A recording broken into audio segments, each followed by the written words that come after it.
Fakhar news का Fakhar bureau chief Japan Fakhar news Lahore के bureau chief Javed Akhtar भट्टी के नवासे राना मोहम्मद जैद जापान पहुंचने के बाद अपने ख्यालात का इजहार कर रहे हैं। जापान के साफ सुथरे माहौल, कानून की हुक्मरानी, इंसाफ और मेरिट का हसीन इम्तिजाज ने एक 8 साला बच्चे के जहन पर किया नकूश। छोड़े आइए राना जैद की ज़ुबानी सुने। Hello guys, I arrived in Japan 5 days ago. I came from Pakistan. I arrived in Narita airport and there were 2 people who interviewed me on a famous channel.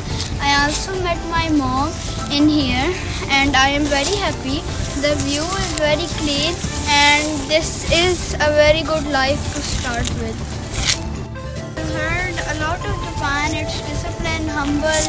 The traffic here is clean and I really found discipline in here and I had really fun. I was hoping for beauty and clean view and I found it, and the weather is very clean.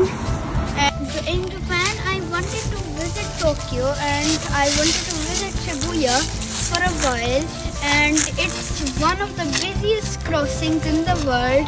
It is not that peaceful but it has a busy area, and I would say that this is one of the best countries in the world. Arigatou gozaimasu.